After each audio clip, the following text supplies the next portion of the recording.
our work right now on the planet is to bring honoring and sanctity to the invisible just as much as the visible. The invisible results are things like feeling good, things like feeling connected, things like our health, our well-being, a feeling of joy, pleasure. Embodiment can't be faked.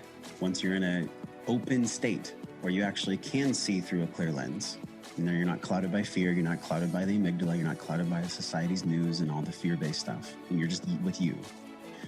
Then you get to decide where you think we actually are. It is possible to navigate pain with grace. Energy is information. We're here to experience the full spectrum. That worthiness is hard for you. There's nothing wrong with you. It is a muscle that we kind of have to learn how to access. You are not disempowered, and you have power in every area of your life all the time. I believe that chronic illness is an opportunity for us to heal. Health, it's a choice. Listening to your body if you so choose. My prayer for the world would be that they would know the infinite love of God. Aloha and welcome to the Body and Soul Wisdom Podcast, formerly known as the Embodied Healing Self Podcast, with your host, jenmons. Join me each week for soul-inspired, conscious conversations around awakening to your soul purpose through 5-element well-being. Thank you so much for joining in. Hello, and welcome back, everyone, to this week's episode of the Body and Soul Wisdom Podcast. We are coming back together again this week to uncover and create your empowering money story. So if you've been listening in the past couple of weeks, the first week I helped you create your prosperity roadmap. The major thing that we did is we uncovered your money blocks. So we also talked about prosperity consciousness. We talked about clarifying your why and amplifying your voice and your values in the world. We talked about 5-element wealth, WELLTH, and how that creates a foundation for prosperity. And we talked about prosperity consciousness being the embodiment of trust. So if you remember, you may remember. If you don't remember, go back a couple of episodes and listen to that episode. It was a longer one and a very insightful episode. I've gotten so much good feedback already from that show, and we are moving along at the pace that you are inside of our prosperity course, which will be available to join in again in 2023. But the 6 blocks we talked about were: number 1, hard work equals success. So that means that we have to work really hard to bring in income. Most of you can may be able to relate to that on some level. That was mine. The second one was money's not spiritual. So this can happen in spiritual, services, yoga teachers and coaches and healers. The next one, belief or block, is that money is evil. So maybe you've had an experience where you felt taken advantage of, or you experienced betrayal and it was something over money. The next one was some type of block or belief around scarcity or debt or failure. Maybe something happened in your life where you lost everything, or a failed marriage ended up in a financial loss, or maybe you experienced something as a young child and just witnessing what your parents were going through. And then lastly, the next one is just our beliefs about wealthy people. Wealthy people are greedy, they're bad, they're selfish, they're self-centered, they're penny pinchers, something like that you've been taught. And then lastly is just an inner misalignment to believing that money is aligned with your personal values and beliefs, which I strongly encourage you to consider, that you get to amplify your voice and your values in the world allowing money as a vehicle for change. Those were the 6 blocks that we worked through. Again, if you want to dive deeper, I'd encourage you to join our course, because within each of those areas, I have about 20 different sayings that you've probably heard if you're having a hard time identifying with one or you've heard yourself say. And then last week, we uncovered the money saboteurs. There are 7 of them. The first one is the people pleaser. I know many of you enjoyed my podcast episode on the toxic cycle of people pleasing, so that one is for you. In each category, we listed things that they'll say, what their needs are, and how they often show up. The second one is the martyr. So the person who's always doing and giving for others, secretly hoping for something in return, and just not open to receiving. The third one is the fixer. It's always easier to fix somebody else's problems than your own. The fourth one is the victim. The person who truly believes that they're hopeless, nobody can help them. They always choose to see the negative side of things. They don't choose to see the possibility or what's available. The fifth one is the tyrant. This is the controller. This is the one that usually has a little bit more financial success and can make money look bad. They're usually greedy. They're probably not trustworthy, and they're very image focused. The sixth one is the free spirit. I've seen quite a few of these in spiritual communities that I've been a part of over the past 10 years. Yoga community or coaching community, just healers that want to give from the heart and don't really charge their worth, which I think I had a little bit of that probably early on as well. And kind of that manifestation, I'm just going to manifest and it's just going to come magically. You might get lucky once or twice, but if you really don't understand the energetics and the frequency of money as being a vehicle for change, then you're probably not going to get lucky too many times. And then lastly, number 7 was the saver. So this is the penny pincher. This is the analytical buyer, the researcher that has to have test results in order to take action or is more likely to invest on a certification than personal development. This is the person who doesn't really trust. So this week we're going to dive into creating your empowering money story. So hopefully by now you have an idea of what your money blocks are and what your money saboteur is. And this week we're going to relate it to your attachment style.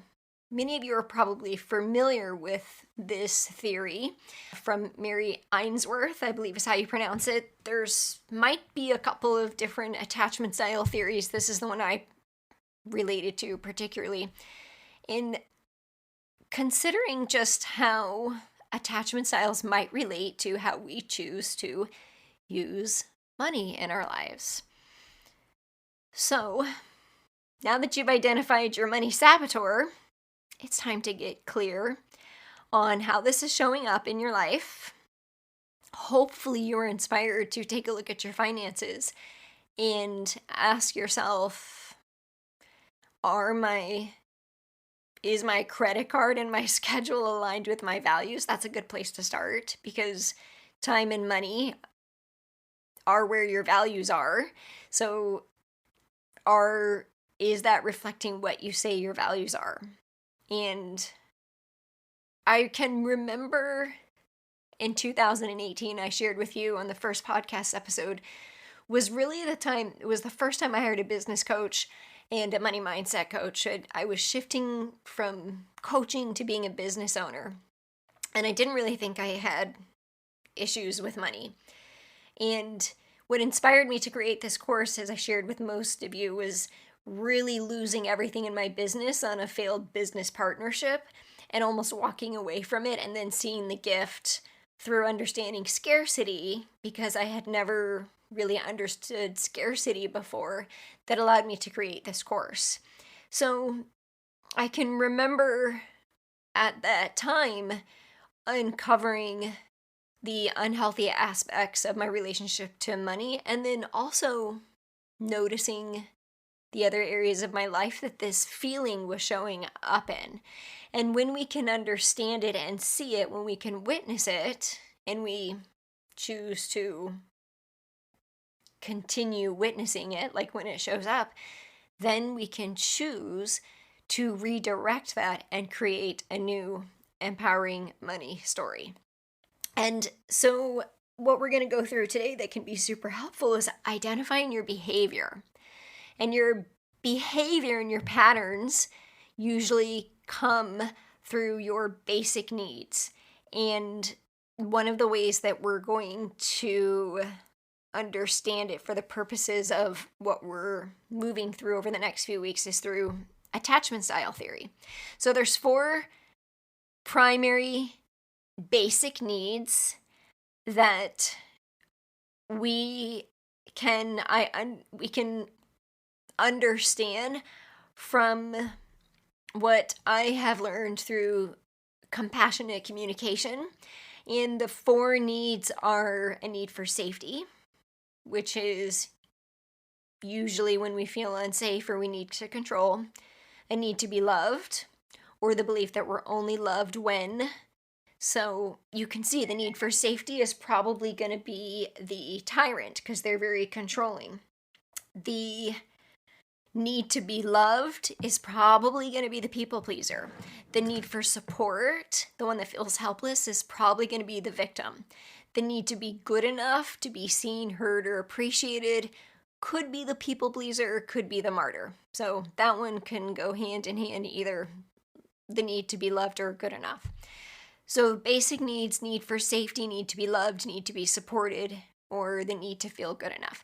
Of course, there could be many other needs that we can put in the box here. So I would just invite you to consider what your basic primary need may be.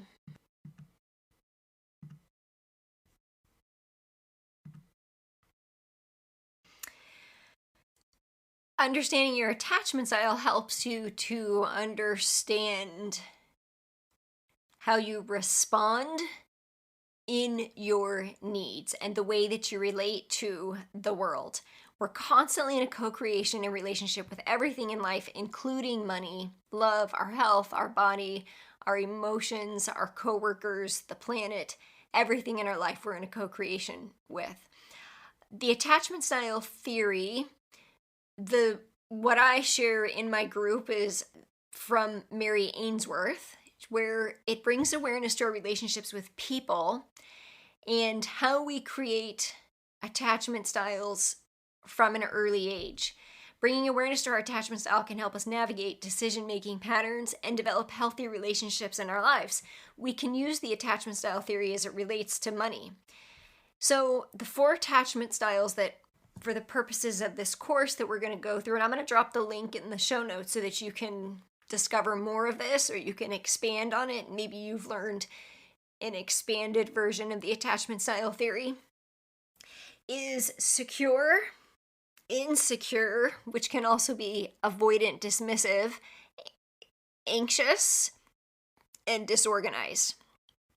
Disorganized can also be thought of as fearful, avoidant. So secure generally can trust fairly easily, is attuned to emotions, can communicate upsets directly, and leads with cooperative and flexible behavior in relationships. Usually some of us may live in this space sometimes, but most of us dip the toe in one of the other 3 styles as well.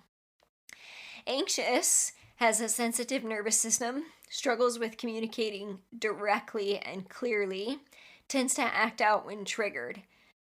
Avoidant dismissive, or what we're calling insecure, downplays the importance of relationships, is usually extremely self-reliant, can become more vulnerable when there's a big crisis.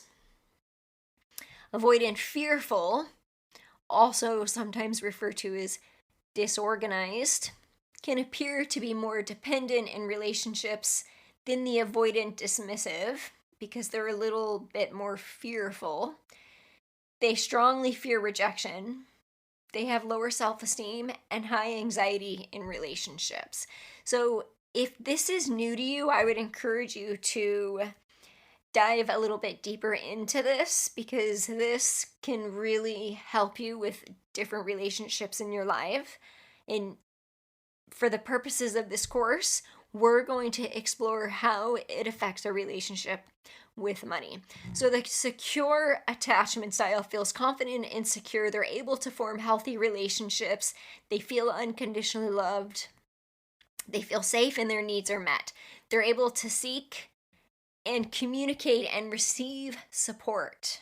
So they're able to also receive money.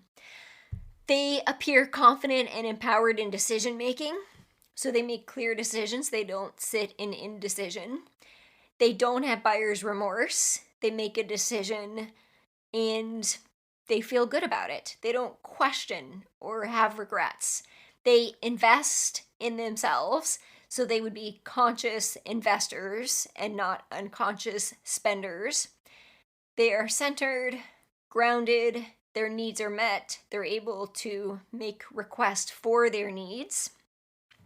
They take self-responsibility and they're able to self-regulate emotions. And they are in relationships that are balanced. They are, as far as a money saboteur, they might appear to be the saver or the investor. So it's when the saver becomes the investor and consciously chooses to invest rather than unconsciously spend that they step into investor. Because if you remember, the saboteur of the saver is the one who will buy 3 of something because it's on sale, not really saving money, or they'll, spend money on things that aren't really that important versus what actually moves the needle. The insecure, dismissive, avoidant attachment style theory when it comes to your relationship with money is going to be the person who's unable to express emotions. They often avoid intimacy, and so intimacy is directly related to your ability to receive. They accept and believe that others are unreliable, so they can be very untrusting. They feel unloved and undervalued. They don't seek comfort and they don't receive very well. They feel anxious, but they don't really show it that easily. They can come across as like they've got it all under control. They might even appear to be calm, but under the surface, there's a little chaos happening. Sometimes they seek validation. They avoid emotional conversations. Sometimes they're emotionally unavailable and they shut down just to protect themselves. Oftentimes, these people will appear to be very independent. You may remember my podcast episode, Is Your Extreme Independence a Trauma Response? They can sometimes, in my experience with relationship to money, they can generate income with ease, but they're probably missing intimacy and connection in other parts of their life. Not every time, but a lot of times. They may or may not tend to track or budget and be intentional with money. Sometimes the saboteurs that show up in this attachment style are the free spirit, the tyrant, and the martyr. The attachment style of the anxious attachment style theory is the one who lacks trust. Their needs are not met. They need to feel safe and they need approval. They generally become emotionally dependent as adults. Their relationship with money is one where they may use money to feel good, so that instant gratification. They have a fear of abandonment. They like to stay busy and preoccupied. Sometimes they might feel hopeless or overwhelmed. They may be people pleasers. They may be overthinkers. All of these are great coping strategies. They may turn the positive into negative. They may be codependent on others, such as a codependent, energy sensitive, or empath. They may have a subconscious need to feel worthy, and they may inherently feel low self-worth, but it might not be super obvious. They often have a need to belong. And the saboteur that shows up for this attachment style theory is the fixer and the people pleaser. Lastly, we have the fearful, avoidant, or disorganized attachment style, which is a mix between the anxious and the avoidant. This is a person who lacks emotional integrity. They might have emotional outbursts. They have a lack of intimacy. They have a fear of getting too close to people and being vulnerable. They struggle to express positive emotions. They often feel frustration and anger, and they fear rejection. This can feel like the most challenging to navigate if you're in a relationship with somebody with this particular type of attachment style, or you know that this is you. You might find that you have a difficult time committing. You may struggle with investing in yourself. You may break promises, contracts, and commitments. And you might be the type of person who projects and blames and doesn't take self-responsibility. So this is often the fixer or the victim. So the fixer and the victim, they both kind of play in that energy of like, and maybe even the martyr, just because it's that energy of like putting responsibility on somebody else to get your needs met, but in different ways.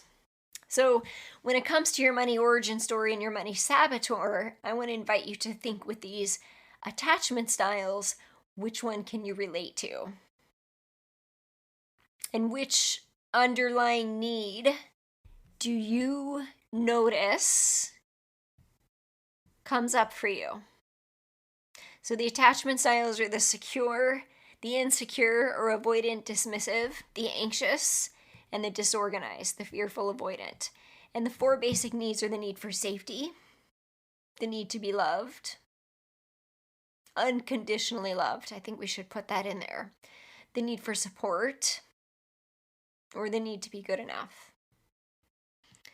So think about the last time in your life you had an opportunity to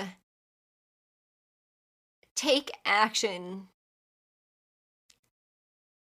in some way in your life that required an investment or an amount of money.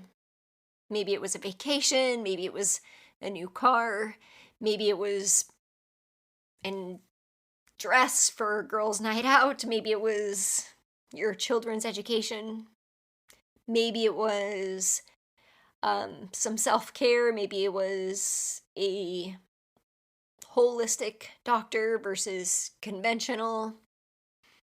But when was the last time that you were met with an opportunity to make a decision to invest or spend in some way, and how did you feel about it? Did you get like a really heavy feeling in your gut? Did you go into your thoughts? Did you keep yourself distracted with being analytical? You're probably the fixer. Did you freeze in indecision? You might be a people pleaser or the martyr. Did you put it off? Did you procrastinate? In other words, the dismissive avoidant attachment style. So we can look at the saboteurs and the attachment styles in ways that we show up when there's an opportunity for us to invest in ourselves. So I want to just invite you to consider for a moment how that showed up for you. So just taking a moment to just think, when was the last time I had an opportunity to invest in myself? And how did I respond?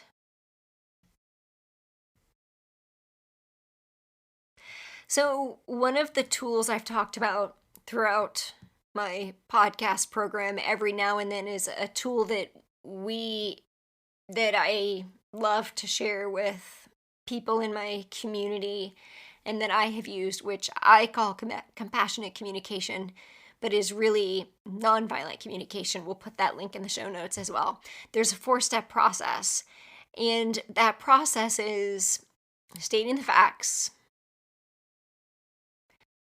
sharing how we felt based on 6 to 8 primary emotions where we take self-responsibility for our emotions.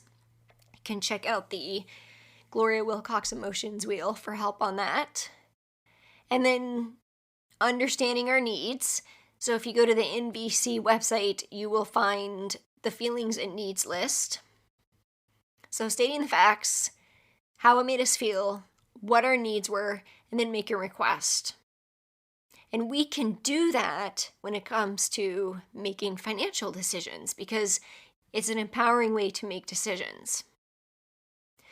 And so I'm going to invite you to get your pen and we're going to write, you're going to fill in the blank as I say a statement.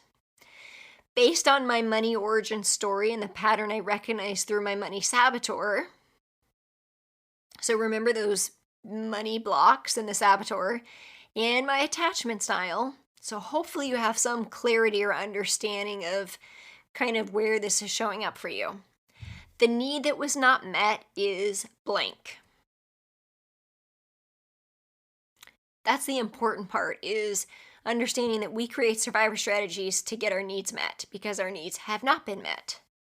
So what is the need for you that hasn't been met? Because your response has become your coping strategy.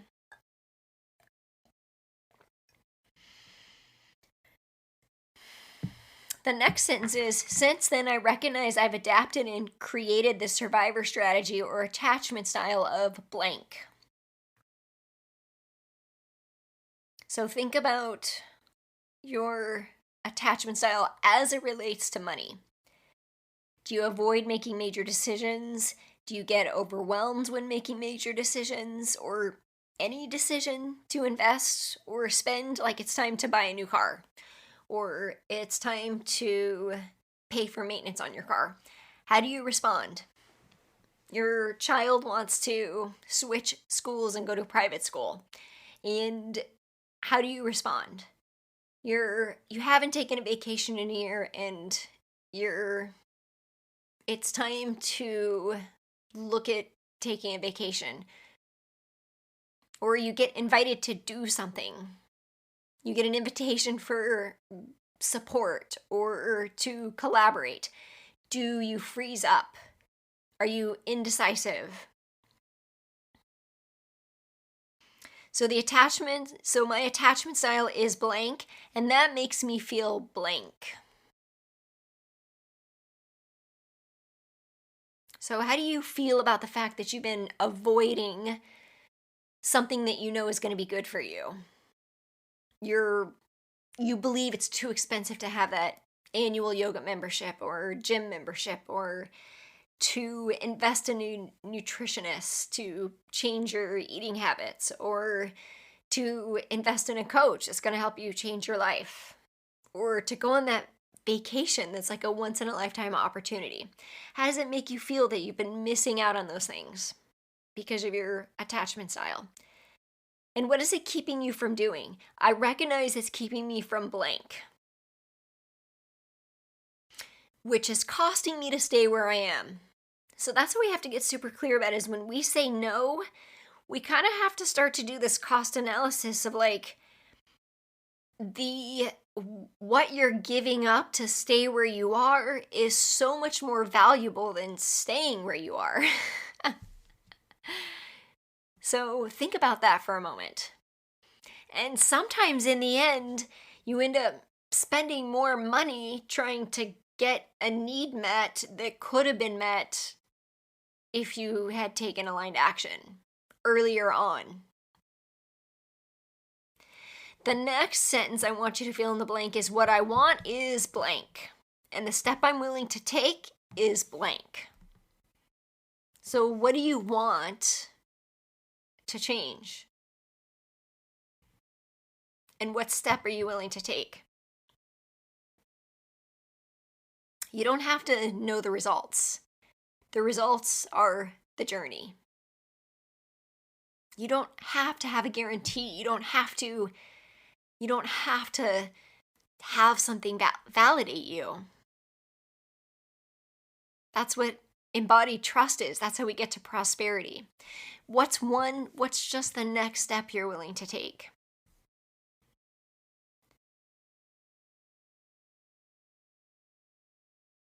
Now we're going to get clear on bringing more clarity to what you may identify is your core money wound. So if prosperity is embodied trust, this is going to be the hardest for those that live in scarcity, because the antidote for scarcity is to take a risk through embodied trust. But this is how we activate trust, is by creating a new belief and taking a new action on who we're becoming, not who we've been. So fill in the blank here. The money wound I have is blank. So just kind of thinking about everything we talked about. Your money blocks, your money origin story, your money saboteur, your attachment style. What's keeping you from receiving and flourishing and living in abundance?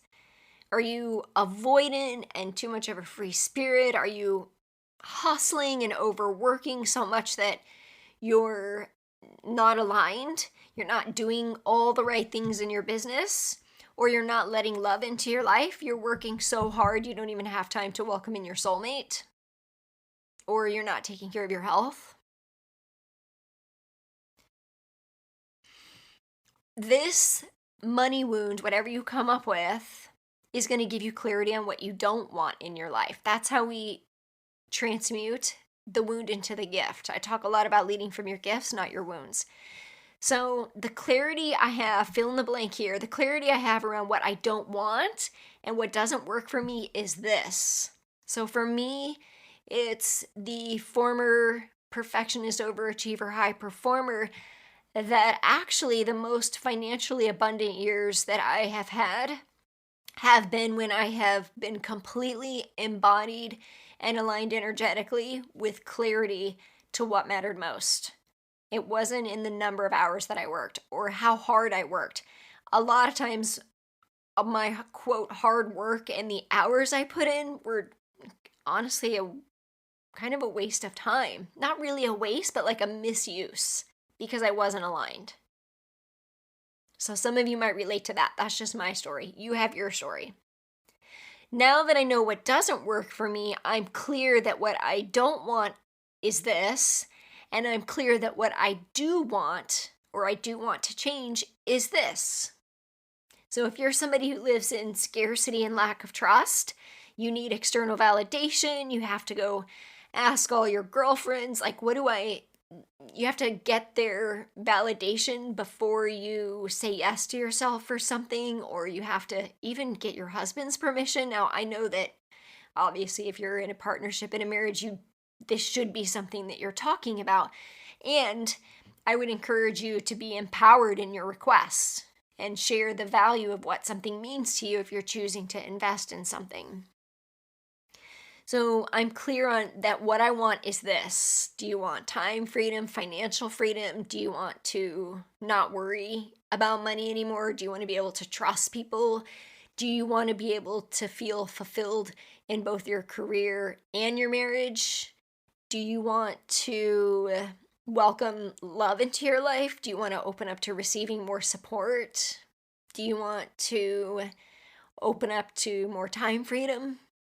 What do you want to do? And then we're going to go through the list of the basic needs just for everybody here, because one of them is going to resonate with you more. It is now safe to blank. Maybe it's safe to make a decision on the car maintenance that you're being invited to make a decision on. Maybe it's safe for you to plan that family vacation. Maybe it's safe for you to invest in that coach who's going to help you change your life. Maybe it's safe for you to invest in that yoga teacher certification or buy that house. Maybe it's safe for you to say no to something. Maybe you're the people pleaser. It's time to say no. And then the next sentence is, and I am worthy of blank. So what is it that you most need? Support, financial freedom, time freedom, joy, love, because it's all the same energy. Prosperity and abundance, it's the receiving in life force energy.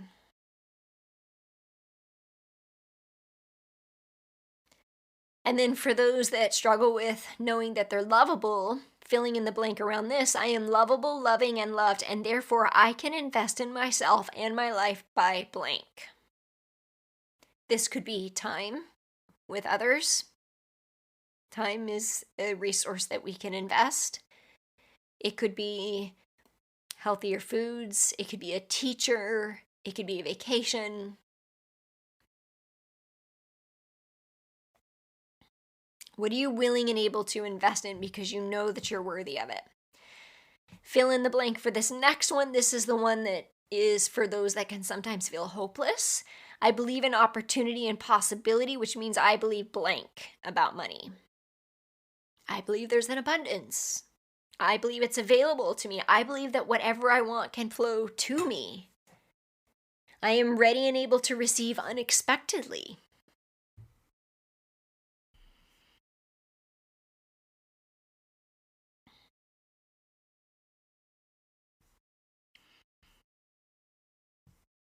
So take a moment to take a look at what you wrote down and just notice what insights you're taking away from this week around creating your empowering money story.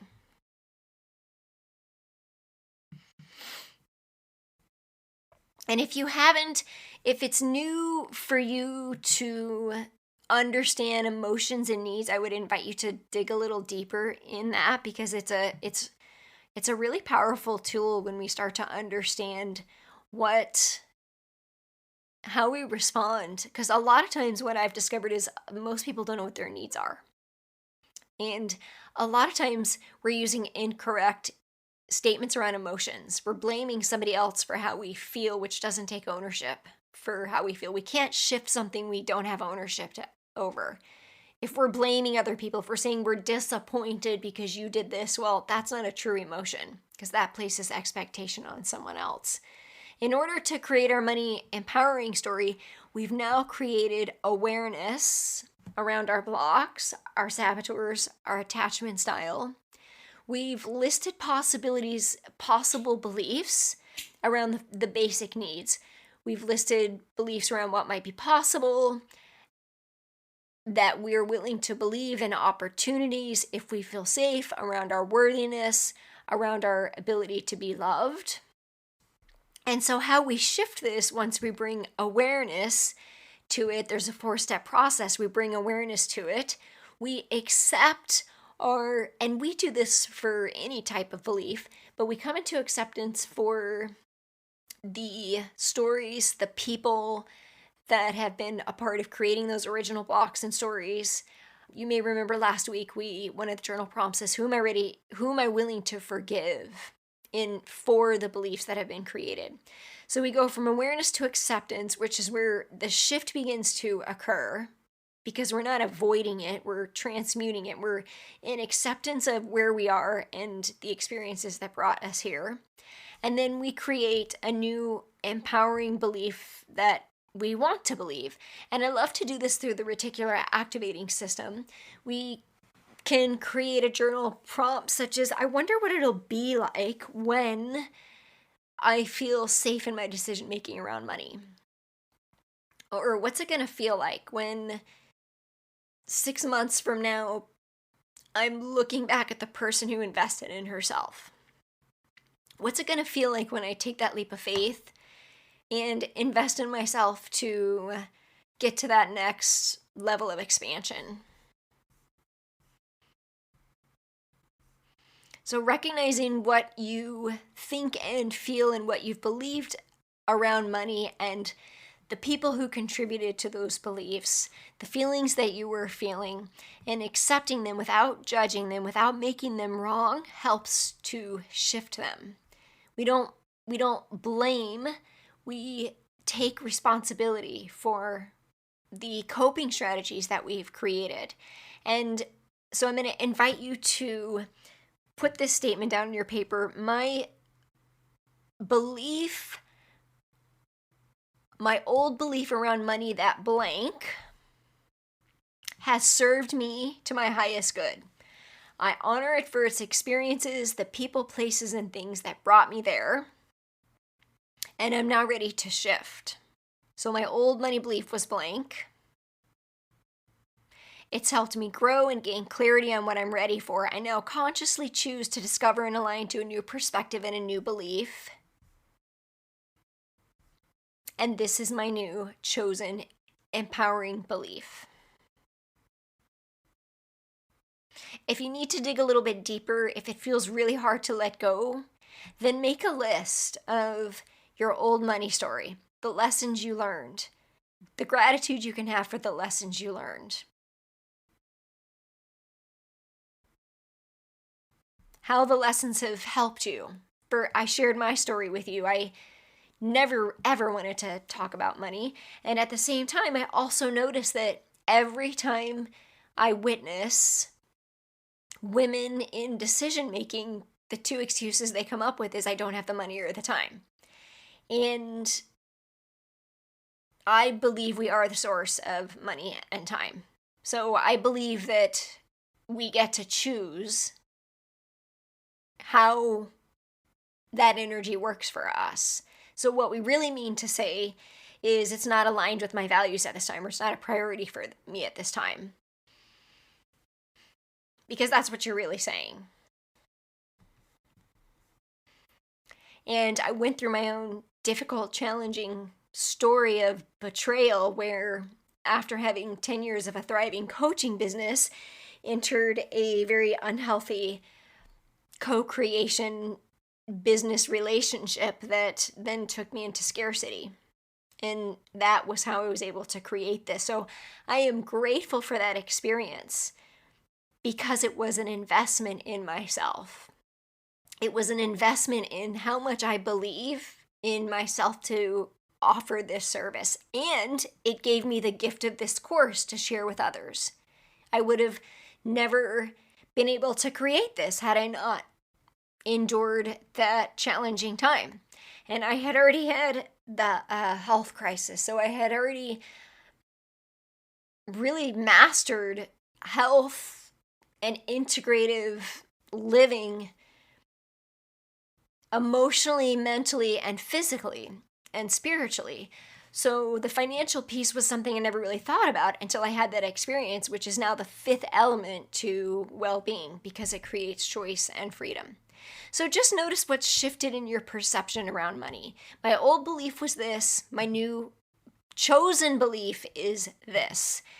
And if you're still struggling with this, there's an exercise you can do, which is going on a date with money. And you literally go on a date with money and have a conversation with money as if it's a person.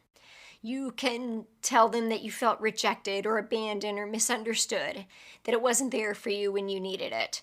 You can tell them how much what you'll do when it comes back into your life. You could write a love letter to money, telling him how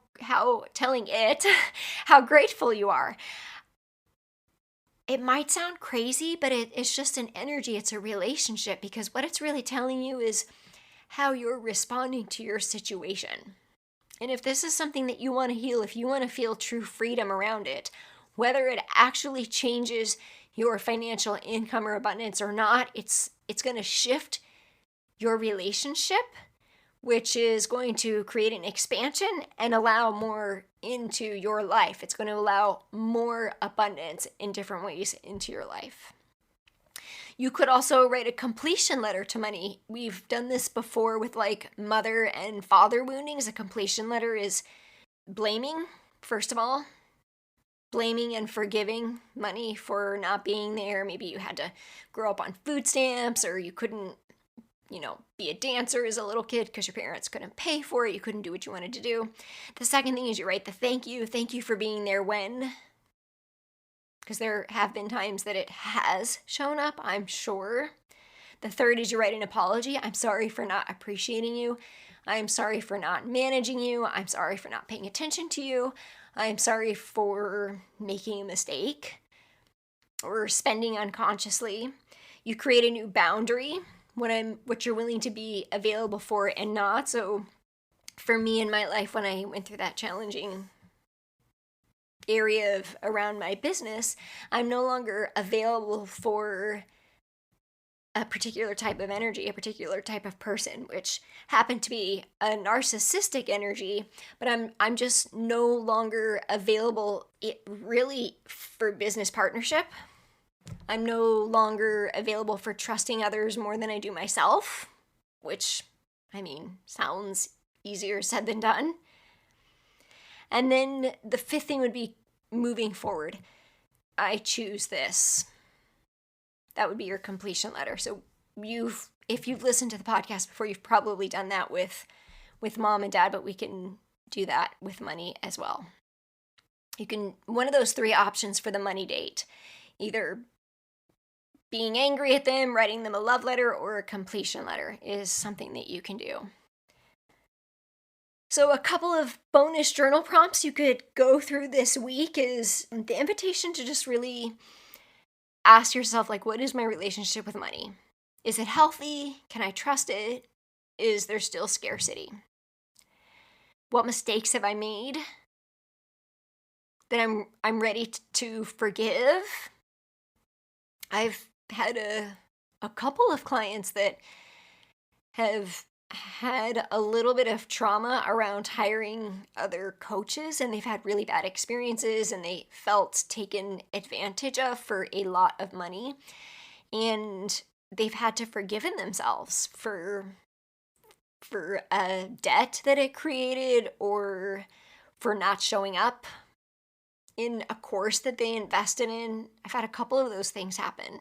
Again, you have to take self-responsibility for your decisions. Always take self-responsibility. So who am I ready to forgive, or what do I need to forgive? And maybe just be curious about, like, what is your definition of financial freedom and prosperity? And then lastly, asking yourself, looking over the last week or even the show today, what have I learned and how did I grow? Super important to reflect as we grow so that we can have gratitude for how we're learning. Thank you for your willingness to spend another week with me. I hope you're enjoying this as much as we are in the prosperity course. Inside the course, we actually do a lot of celebrating. We do some movement, we do some dance. We've got a prosperity playlist that we listen to and we share and we connect. And we dive deeper into these questions and we move through blocks together, which is super powerful. So if you're interested in expanding into this in 2023, then check out the link to the course. You can join for a savings through the end of the year before the next offering of the course in January, before the course is revealed at its full price value in 2023, as a gift for being a listener to the show. It's a secret link. It's only available here in the podcast show notes. You won't find it online or anywhere else. So thank you so much for joining. I hope that you're learning a lot. Feel free to share all that you're learning, the curious insights and revelations that you're having. Women have already shared uncovering relationships to debt and guilt and shame, and the extremely independent women who've blocked themselves from receiving. So that's a lot of what we've uncovered in our group these past couple weeks. Thank you so much for joining with love and aloha. Have a fantastic week. I'll see you back next week. And next week is we're going to cover attuning, the attunement to the frequency of wealth. And so understanding that it's an energy. And this is where we get into rewriting our beliefs around wealth. So I look forward to seeing you again next week. Aloha. The content of this podcast is to educate, inspire, and inform you of pathways to an embodied healing self. It is not intended to be a substitute for professional medical advice, diagnosis, or treatment. Always seek the advice from your medical doctor, therapist, registered dietitian, or nutritionist for any questions you may have regarding your diagnosis or condition.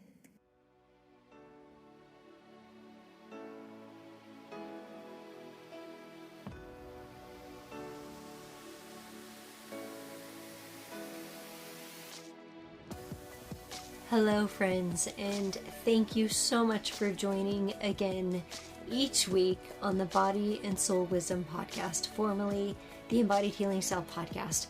I am so deeply honored to share this space with you every week. I know that there are many other podcasts that you could be tuning into, and our community is expanding and growing more with each new episode. I'd like to invite you to come on over to jenmons.com/tribe and receive some of the wonderful gifts that we have for you: a meditation bundle, energetic alignment, 5-element wealth, prosperity consciousness. We have a ton of different gifts available for you to enjoy. Now, we have one small favor to ask. In order for this podcast to get into the hearts and souls of like-minded people, we need your support. We would love your review and would love it if you'd head on over to jenmons.com/podcast to leave a review or leave one on iTunes so that we can continue to share the love beyond out into the world. Thank you so much again for joining in. We'll see you next week.